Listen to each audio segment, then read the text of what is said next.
कर्माबाई महाप्रभु जगन्नाथ जी के लिए जो खिचड़ी बनाती हैं, सब लोगों से हमारी प्रार्थना, विराज जाओ, थोड़ी देर श्रवण करो। कर्माबाई के लिए एक बात बड़ी प्रसिद्ध है, सब लोग ऐसा विचार करते हैं, सबको पता है कि कर्माबाई जब ठाकुर जी की प्रसादी बनाती तो ज्यादा आचार विचार का ध्यान नहीं रखती थी। स्नान करना, पूजन करना, तिलक स्वरूप लगाना, उसके बाद प्रसाद बनाना, ऐसा नियम नहीं था कर्माबाई का। कर्माबाई तो सुबह उठती और बस सीधे चूल्हा चेताया, उस पर पतीला धरा और खिचड़ी बनाना प्रारंभ, स्नान आदि सब बाद में। और उस खिचड़ी को खाने महाप्रभु जगन्नाथ जी दौड़े दौड़े आते थे। अब आप अगर तन की पवित्रता देख रहे हैं कर्माबाई, और कहीं ऐसा मत कर लेना कि कर्माबाई की तरह आप भी कल से प्रारंभ कर दो, चलो बिना नहाए धोए हम भी बना के देखें ठाकुर जी आ रहे हैं कि नहीं। नहाए धोए तो आए नहीं आज तक, बिना नहाए देखें नहीं। बात वहां आती है कि कर्माबाई का चित्त पवित्र है, विचार पवित्र हैं। जहां चित्त और विचार की शुद्धता होती है वहां तन का पवित्र होना आवश्यक नहीं। हमारे भागवत जी में भगवान के एक अवतार का वर्णन आता है। कौन सा अवतार? दत्तात्रेय, श्री दत्तात्रेय भगवान। और श्री दत्तात्रेय, गुरु दत्तात्रेय के विषय में आता है कि जब यदु महाराज ने उनका पहली बार दर्शन किया तो कैसे हैं? अवधूत चिंतन श्री गुरुदेव दत्त। अवधूत, स्नान नहीं किया है, विचारों की पवित्रता से ही शुद्ध हैं, वस्त्र नहीं पहनते हैं, आकाश ही जिनके अंग को ढकता है, ऐसे दिगंबर। मतलब शरीर की क्रियाएं समाप्त हो जाती हैं अगर विचारों में शुद्धता आ जाए, बुद्धि में शुद्धता आ जाए। सब लोग इधर देखिए, सावधानी से सुनो, इधर देखो, हमारी तरफ देखो भाई, यहां देखो, दद्दा जी को देखो, इधर देखो। जैसे घोड़े के यहां ऐसे लगा देते हैं ना, वो कुछ और दिखता ही नहीं है। आप सब भी ऐसे ही लगा के कुछ आया करो, हमें ही देखो बस, और कुछ मत, दाएं बाएं मत देखो, सुनो कथा। हम लोगों के विचार पवित्र नहीं है, इसलिए नित्य स्नान करते हैं। स्नान करने में भी कितने सारे प्रोडक्ट्स लगाते हैं, साबुन लगाते हैं, बॉडी वॉश लगाते हैं, फेस वॉश लगाते हैं, फिर बॉडी लोशन लगाते हैं, फिर उसके बाद परफ्यूम लगाते हैं, फिर उसके बाद इत्र लगाते हैं, फिर उसके बाद क्या क्या नहीं करते, फिर भी दुर्गंध आती है हम में से। संतों के पास जाओ कभी, कोई बॉडी वॉश नहीं है, मिट्टी से नहाते हैं, कोई क्रीम नहीं है, तिलक स्वरूप चंदन लगाते हैं केसर का घिस करके। और संतों के रूप माधुर्य का, और वस्त्र, दो ही वस्त्र हैं, चार ही वस्त्र हैं, उन्हीं को बार बार कभी कभी पहन लेते हैं। एक वस्त्र पहना, एक धो दिया, अगले दिन दूसरा पहन लिया, उसको पहले वाले को धो दिया। चार जोड़ी वस्त्रों में अपना जीवन व्यतीत कर देते हैं। लाखों लाखों का सामान अपने शरीर पर प्रयोग करने वाले जब ऐसे महापुरुषों के सामने जाते हैं, फीके लगते हैं बिल्कुल। उन महापुरुषों के रूप के आगे, उनके तेज के आगे। हमारे महाराज जी विराजमान हैं व्यास मंच पर, आप दर्शन करो, कैसा रूप तेज। दद्दा जी का स्वरूप देखो, कैसा रूप तेज, किसी प्रकार का कोई प्रोडक्ट नहीं लगाया होगा। हमारे भारत के संतों का दर्शन करो, कभी हमारे रमन रीति वाले पूज्य महाराज जी, श्री व्रजमंडल के, जिनको नंद बाबा कहते हैं, ऐसे हमारे परम पूजनीय प्रातस्मरणीय श्री गुरु शरणानंद जी महाराज, कभी उनका रूप देखो। सामान्य सी पोशाक, और एक ही पोशाक में, जब से मैंने होश संभाला आज तक वैसे ही देखा उनको, कभी वेरिएशन नहीं लाते अपने पोशाक में, वैसे ही पोशाक है। उनका रूप देखो, ये सफेद दाढ़ी, ऐसी पाग पहनते हैं, त्रिपुंड लगाते हैं, उनका तेज। कभी कभी ऐसा लगता है कि मानो दूसरा सूर्य चलता आ रहा हो। हमारे मलुक पीठ वाले पूज्य महाराज जी, उनका रूप देखो, उनके रूप का तेज देखो।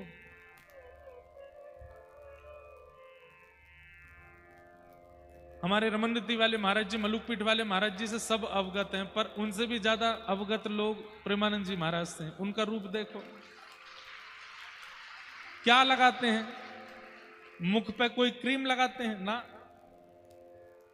वही दाढ़ी है, वही जटा है, वही पीले वस्त्र हैं, व्रज की रज है और पीलो चंदन है, पीलो चंदन लगा में, व्रज रज लगा में, वही एक स्वरूप है उनका, उसी में ही रहते हैं 24 घंटा। लाखों लाखों का पलस्तर मुख पे करने वाले बड़े बड़े एक्टर भी नाक रगड़ते मिलते हैं उनके आगे। हमारी बात को अन्यथा मत लेना, लेकिन उनके रूप के आगे कैसे फीके लगते हैं सब। वह रूप का लावण्य, ये कैसे प्रकट हो गया? क्योंकि तन की पवित्रता बाद का विषय है, चित्त, स्वभाव और हृदय की पवित्रता है। इसलिए संसार के किसी भी प्रकार के पदार्थ की आवश्यकता नहीं है सुगंधित करने के लिए, आकर्षित करने के लिए, प्रभावशाली बनने के लिए। हम लोग केवल विचार और चित्तों को ही पवित्र नहीं कर रहे हैं, बाकी सबकी स्वच्छता, 3-3 बार नहाओ, ये वाला प्रोडक्ट लगाओ, ये वाली ये चीज लगाओ, बालों में ये लगाओ, आंख पे ये लगाओ, नाक पे ये लगाओ, होठ पे ये लगाओ। अरे महाराज, जितने शरीर में अंग हैं उतने ही क्रीम हैं, वो लगाओ, फिर भी तेज फीका ही रह जाता है। कई बार दिन में जिसको देखा था, रात में उसको देख लिया नहाने के बाद, तो पहचान में नहीं आता ये वही है। सुबह कुछ और था, शाम को कुछ और है।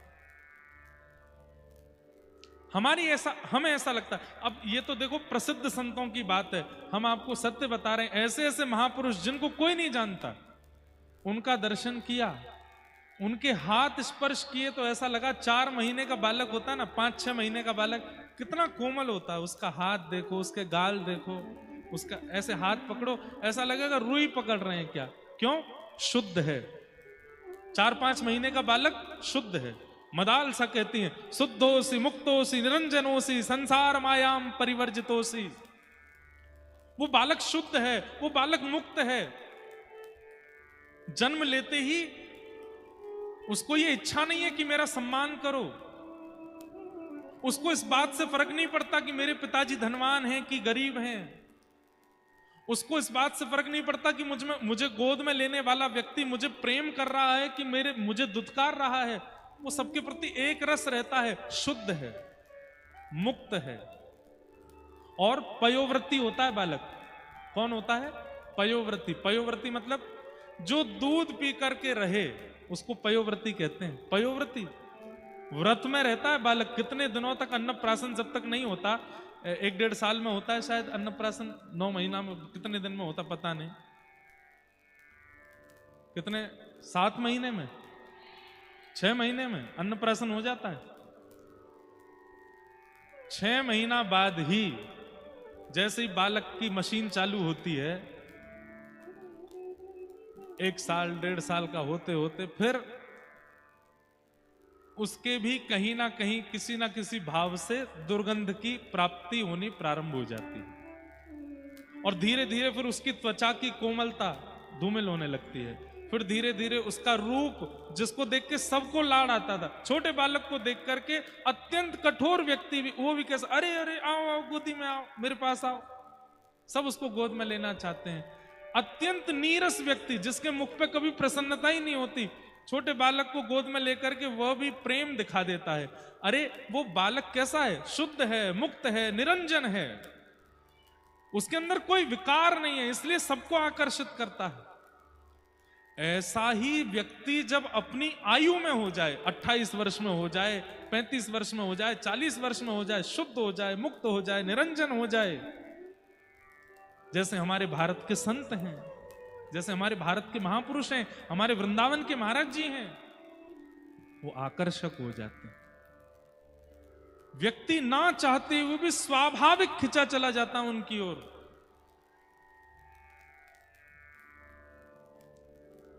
हमारे वृंदावन में एक बहुत बड़ा डाकू रहता था, उसका नाम था नरवाहन। क्या नाम था?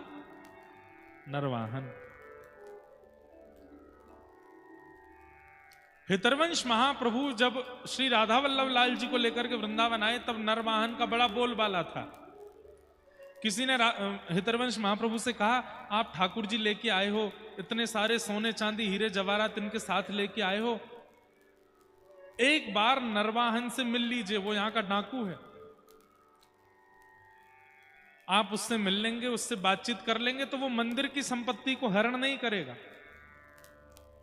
तो महाप्रभु जी बोले, हम किसी डाकू डकैत के पास नहीं जाएंगे, हमारे ठाकुर जी हमारी रक्षा कर लेंगे, हम नहीं जा रहे किसी के पास। ये बात किसी ने जाके नरवाहन को बता दी कि हितरवंश महाप्रभु तो ऐसे कह रहे हैं, हम किसी डाकू डकैत के पास नहीं जाएंगे, उसको गरज पड़े तो वो आ जाए। नरवाहन बोला, अच्छा मेरे ईगो को ठेस पहुंचा रहे हैं, बता, अभी पता नहीं है मैं कौन हूं। और नरवाहन अपनी तलवार आदि लेकर के महाराज पहुंच गया। राधा वल्लभ जी विराजमान थे उस समय, मदन टेर, ऊंची ठौर, मंदिर नहीं था, निकुंज में विराजते थे ठाकुर जी। जैसे ही पहुंचा नरवाहन, सुबह सुबह का समय, राधा वल्लभ जी का श्रृंगार करके हितरवंश महाप्रभु सामने बैठकर के पद गा रहे थे, और तभी नरवाहन पहुंचा। नरवाहन ने जैसे ही निकुंज को अपनी तलवार से अलग किया तो पीछे थोड़ी छटपटाहट सी हुई, थोड़ी जब वृक्ष वल्लरियां हिली,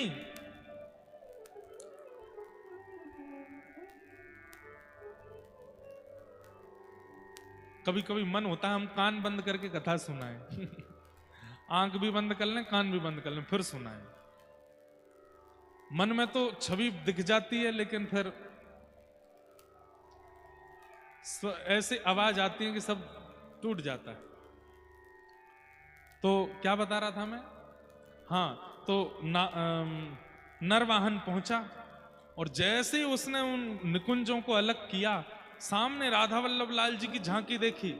अब देखिए, राधा वल्लभ जी का स्वरूप देख करके उसके चित्त पर तनिक फर्क तो पड़ा, उसके मन में आया, अरे बड़े सुंदर हैं, लेकिन सामने जो हितरवंश महाप्रभु बैठे हैं उनका रूप नहीं दिखा था।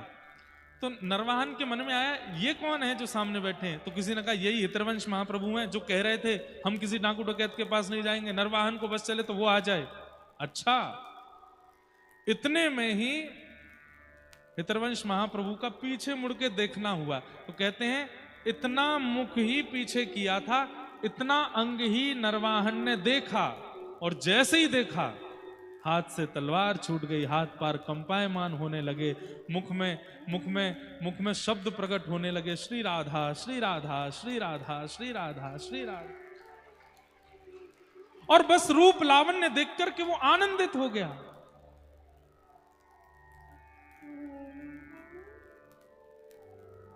जिनका चित्त शुद्ध होता है, जिनके विचार शुद्ध होते हैं, बोलना तो बहुत दूर की बात है, उनकी उपस्थिति, उनका रूप लावण्य ही कल्याण कर देता है, रूप लावण्य ही समाधान कर देता है, उनका रूप स्वरूप ही आनंदित कर देता है। ऐसे श्री, तो हम क्या निवेदन करें? कर्माबाई, तो कर्माबाई शरीर से इतनी पवित्रता का ध्यान नहीं रखती थी, पर मन से, वचन से बड़ी पवित्र। तो एक बार किसी संत ने कर्माबाई को टोक दिया, कर्मा रोज जगन्नाथ जी आते हैं तुम्हारे पास? बोले हाँ रोज आते हैं। कैसे आते हैं? भैया बात मत करो मंच पे बैठ के थोड़ी।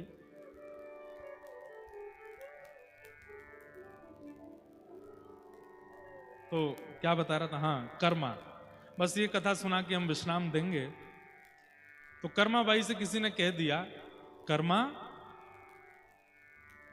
रोज जगन्नाथ जी आते हैं? अच्छा, कर्माबाई के यहाँ रोज सुबह सुबह भीड़ लगती थी लोगों की, क्योंकि जगन्नाथ जी जब आके प्रसाद पाके जाते तो जगन्नाथ जी की महक उसके घर से आती थी, जगन्नाथ जी की तन की माला वहां रह जाती थी, जगन्नाथ जी का कोई वस्त्र छूट जाता था, जगन्नाथ जी जहां बैठते थे तो वहां गोबर के चौका थोड़ा गीला हो जाता था, सब उसका दर्शन करने आते थे। कभी तुलसी पत्र, कभी पुष्पों की माला, सब पड़ी मिलती।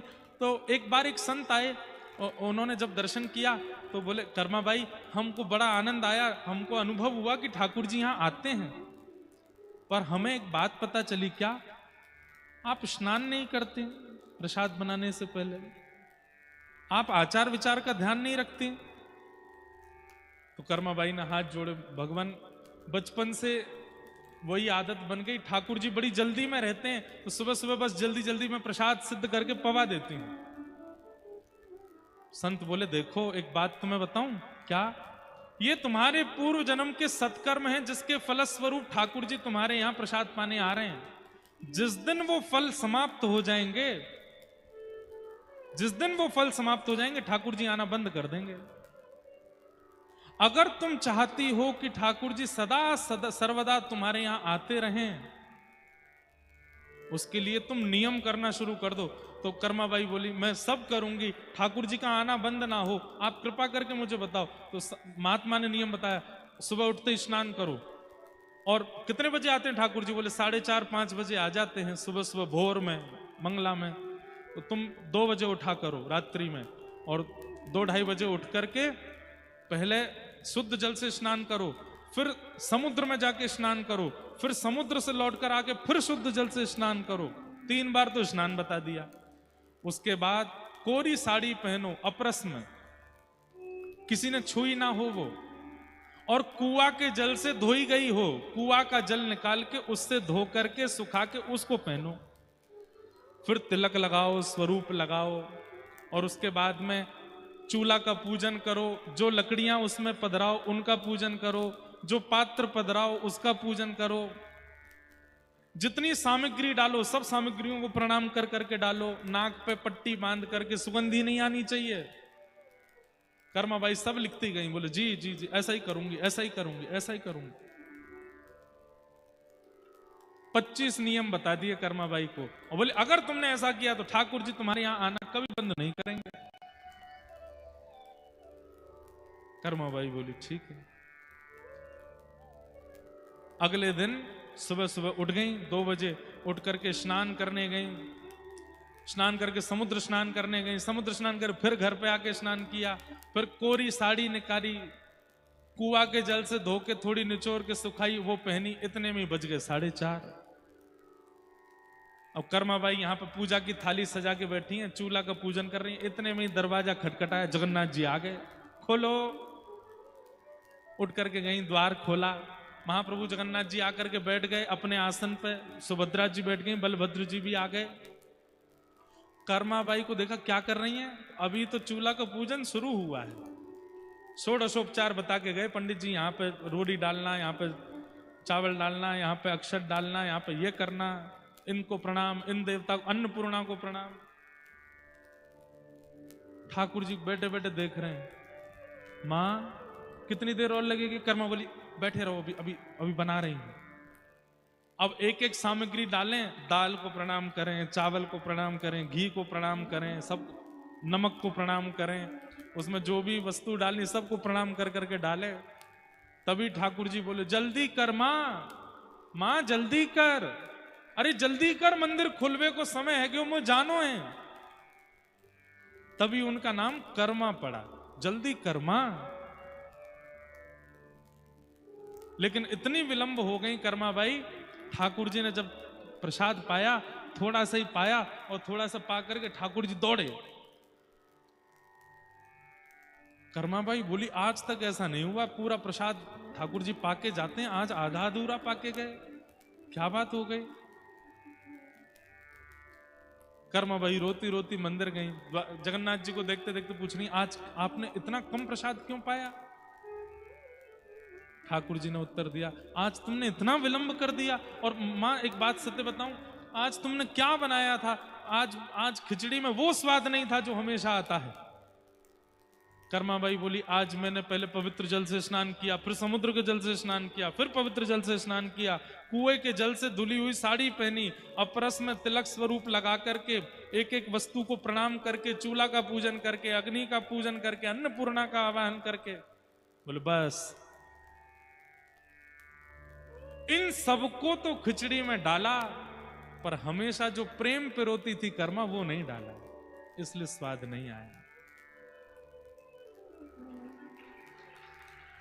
कर्माबाई बोली बिना नहाए धोए तो आपकी पूजा भी नहीं होती, बिना नहाए धोए तो आपकी सेवा भी नहीं होती, बिना नहाए धोए तो आपका कोई आराधन भी नहीं होता। आपके शास्त्र कहते हैं कि स्नान करना चाहिए, शुद्ध अवस्था, पवित्र अवस्था। ठाकुर जी बोले जिनके विचार पवित्र नहीं है, जिनकी बुद्धि पवित्र नहीं है, जिनके चित्त में सीधापन नहीं है, भोले नहीं है हृदय से, उनको स्नान की आवश्यकता है, उनको नियम की आवश्यकता है, उनको अपरस की आवश्यकता है। पर कर्मा, तू हृदय की इतनी भोली है, तू विचारों से इतनी समझदार है, तू हृदय की इतनी ज्यादा पवित्र है कि तेरे स्नान से हमको कोई औपचारिकता नहीं चाहिए, तू तो बस बनाया कर, हम आएंगे पावे। कर्माबाई ने अगले दिन फिर से बिना नहाए धोए जैसे बनाती बनाई, जैसे ही बनाई ठाकुर जी फिर दौड़ करके आए, आकर के प्रेम से पाया। तन की पवित्रता नहीं, मन की पवित्रता, हृदय की पवित्रता, विचारों की पवित्रता,